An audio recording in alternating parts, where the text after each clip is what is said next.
전능하신 아버지 하나님 천지의 창조주를 믿습니다. 나는 그의 유일하신 아들 우리 주 예수 그리스도를 믿습니다. 그는 성령으로 잉태되어 동정녀 마리아에게서 나시고 본디오 빌라도에게 고난을 받아 십자가에 못 박혀 죽으시고 장사된 지 사흘 만에 죽은 자 가운데서 다시 살아나셨으며 하늘에 오르시어 전능하신 아버지 하나님 우편에 앉아 계시다가 거기로부터 살아있는 자와 죽은 자를 심판하러 오십니다. 나는 성령을 믿으며 거룩한 공교회와 성도의 교제와 죄를 용서받는 것과 몸의 부활과 영생을 믿습니다. 아멘.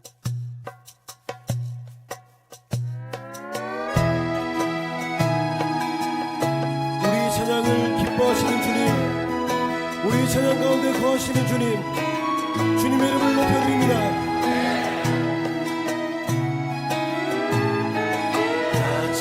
찬양하여라 전능왕 창조의 주께 내보나 주 찬양 평강과 구원의 주님 성도들아 주 앞에 이제 나와 즐겁게 찬양하여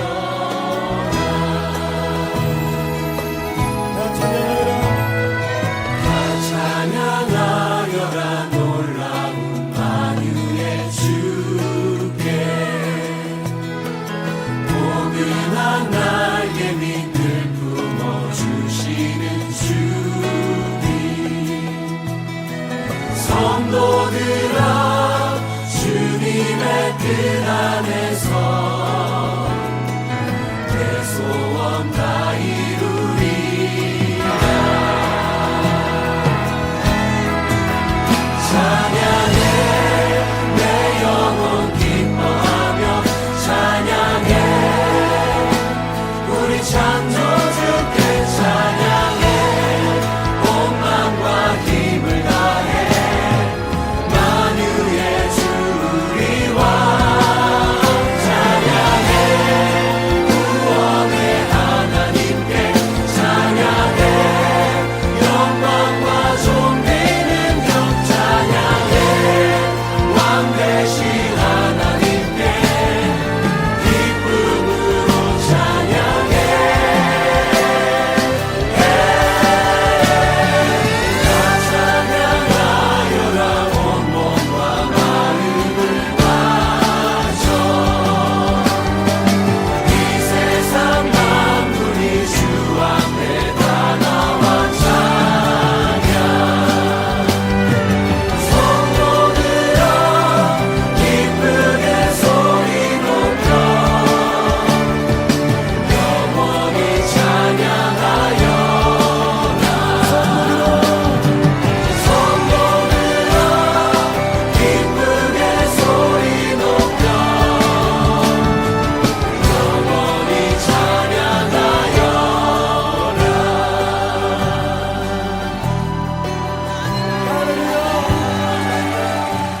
제21장 의로우신 자는 악인의 집을 감찰하시고 악인을 환난에 던지시느니라. 귀를 막고 가난한 자가 부르짖는 소리를 듣지 아니하면 자기가 부르짖을 때에도 들을 자가 없으리라. 은밀한 선물은 노를 쉬게 하고 품 안의 뇌물은 맹렬한 분을 그치게 하느니라. 정의를 행하는 것이 의인에게는 즐거우며 죄인에게는 패망이니라. 명철의 길을 떠난 사람은 사망의 회중에 거하리라. 연락을 좋아하는 자는 가난하게 되고 술과 기름을 좋아하는 자는 부하게 되지 못하느니라. 악인은 의인의 속전이 되고 사악한 자는 정직한 자의 대신이 되느니라. 다툼에 성내는 여인과 함께 사는 것보다 광야에서 사는 것이 나으니라. 지혜 있는 자의 집에는 귀한 보배와 기름이 있으나 미련한 자는 이것을 다 삼켜버리느니라.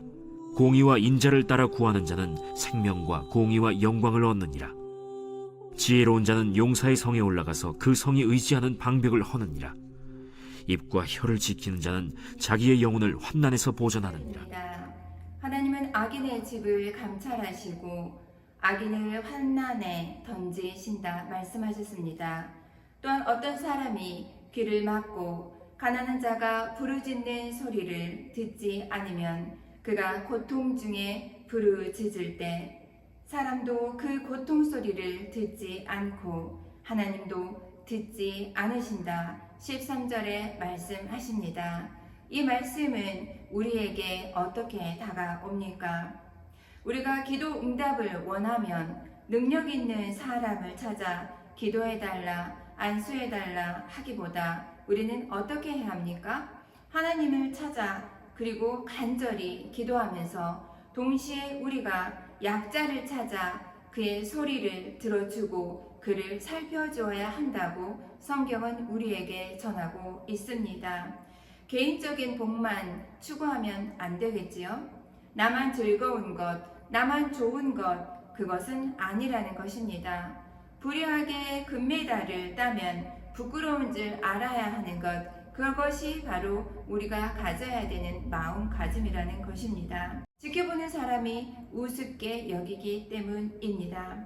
이상한 집회에 가서 로또에 당첨되어 복을 받았다는 식의 간증 들으면 안 되겠지요?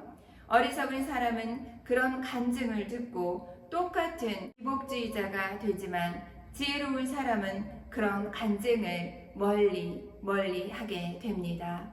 하나님이 나의 능력 이상으로 은혜를 통해서 기적 같은 복과 성공을 주셨다고 생각하십니까? 그럴 때 우리는 교만과 자만하지 말고 더 겸손하게 행동하고 말하며 절제해야 한다는 것이지요. 나의 승리가 남의 아픔을 전제로 주어진 부당한 승리라면 당연히 더 겸손해져야 할 수밖에 없을 것입니다. 승리했을 때 겸손을 잃지 않는 자, 그가 진짜 승리자일 것입니다. 우리가 생각했을 때 옛날에 비해서 먹을 것, 입을 것 너무나 풍족하다고 하는데 젊은 세대들은 한국을 얼마나 혐오하며 어려워하고 있습니까? 그것은 어쩌면 강자가 독식하는 사회에 집중하기 때문일 것입니다. 우리는 강자가 독식하는 사회가 아닌 약자를 배려하는 사회를 만드는 초석이 되기를 위해 기도해야 할 것입니다. 이웃이 부당한 대우를 받아 울면 함께 마음 아파하는 것입니다. 또한 사회를 비판하기 전에 먼저 나눔의 삶을 굳게 다짐해야 할 것이지요. 남을 행복하게 해야 나도 행복해지고 남을 즐겁게 해야 나도 즐거워진다는 것입니다. 약자에게 힘을 주려면 어떻게 해야 할까요? 나의 개인적인 시간과 물질을 나누어야 한다는 것입니다. 그런데 여러분, 그렇게 나의 시간과 나의 물질을 나누었을 때 나의 상처가 치유된다는 것이죠. 여러분, 암말기 환자들이 치유되는 놀라운 일에 다큐를 찍었다고 합니다. 그런데 그런 다큐에서 드러난 것은 암말기 환자들이 자기 자신에 집중하지 않고 나머지 인생을 남을 위해서 섬기며 살았다고 합니다. 그런데 그런 과정에서 그들의 암이 말끔히 없어졌다고 합니다. 우리의 시간과 물질, 나의 것만이 아니라 하나님이 도움으로 주셨기에 우리는 약자를 위해, 아픈 자를 위해, 상처 입은 자를 위해 나의 개인적인 시간과 물질을 쓸 줄 알아야 합니다. 그런데 그것이 그만을 위한 것이 아니라 내 내면의 상처 또한 동시에 치유되는 놀라운 역사가 있다고 합니다. 성공도 하고 힘을 기른 후에 그 성공과 힘을 약자들을 위해 사용하려는 영혼의 강자가 되는 사랑하는 하늘소망교회 성도 여러분 모두와 제가 되기를 간절히 소망합니다. 오늘 본문 14절입니다. 은밀한 선물은 노를 쉬게 하고 그만의 뇌물은 맹렬한 분을 그치게 하느니라 라고 말씀하셨습니다. 선물을 줄 때 광고하듯이 계산하고 주지 않는다는 것이지요. 은밀하고 순수하게 계산 없이 그렇게 선물을 주어야 한다는 것입니다. 하는 삶, 그리고 사력 있게 챙겨주는 삶, 이것은 성격이 약간 다릅니다. 잘 나누고 선교하는 마음도 갖춰야겠지요. 그런데 동시에 사려 깊게 챙겨주는 매너도 갖추어야 한다는 것입니다. 고마운 사람, 존경하고 사랑하는 사람의 필요를 그가 얘기하기 전에 미리 파악하고 또 소리 없이 은밀하게 채워주는 그런 마음, 매너 있다면 그 관계는 결국 깊어질 수밖에 없을 것입니다. 부부가 둘 다 믿음이 좋은데 왜 균열이 생길 수 있을까요? 그것은 아마 매너 문제 때문 아닐까요? 어떤 남성은 너무 무뚝뚝해서 자신의 마음과 달리 가끔 매너 없다는 소리를 듣게 된다고 합니다. 많은 사람들이 그렇다고 고백하기도 하지요. 그렇다면 우리는 매너를 길러야 할 것입니다. 매너를 너무 어렵게 생각할 필요는 없다는 것이지요. 소리 없이 은밀하게 챙겨주는 것이지요. 생일에 큰 선물 아니라도 마음 담은 꽃다발 얼마나 좋습니까? 그 한아름 안겨주는 꽃다발이 겉 매너는 없어도 책임감을 가지고 은밀하게 잘 챙겨주면 최고의 매너를 갖춘 셈이 된다는 것입니다. 성경에 기록된 많은 말씀이 우리의 겉모습보다는 우리의 마음에 가진 것을 이야기합니다. 우리의 마음에 가진 것 표현할 때 많은 물질보다는 우리의 마음이 표현되는 진정성 있는 말 한마디 그리고 꽃다발 한아름이면 충분하다는 것입니다. 여러분, 왜 많은 사람들이 자연 속에서 마음의 평안을 찾겠습니까? 그런 경험 많이 있으시죠?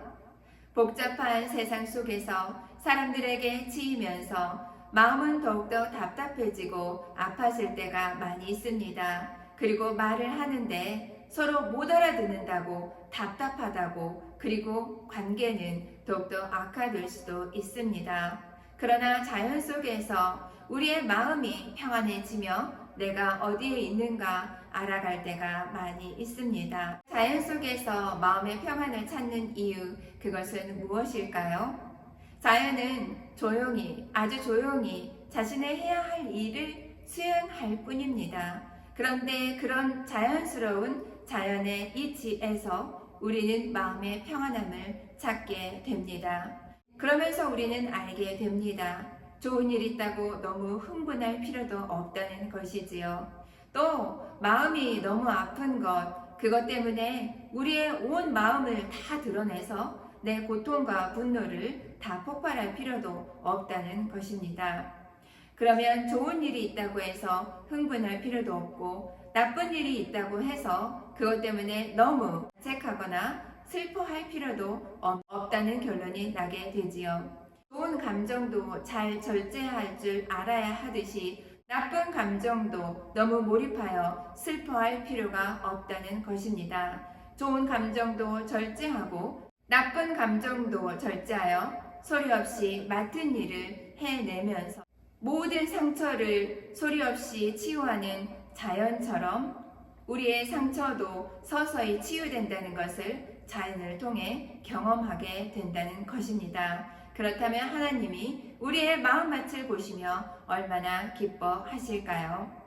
하나님이 기뻐하시는 인물이 되어 은밀하게 어디선가 회복과 치유의 역사를 이루어내는 초석이 된다면 그것은 사랑하는 하늘소망교회 성도 여러분 모두와 제가 복받은 인생을 살아가는 길일 것입니다. 은밀하게 내가 해야 할 일을 찾아가는 여러분과 제가 되기를 간절히 소망합니다. 세상에 칭찬과 보상이 없더라도 말이지요. 코람되어 하나님 앞에 하듯이 하나님은 언제나 눈동자처럼 여러분과 저를 지켜보고 계십니다.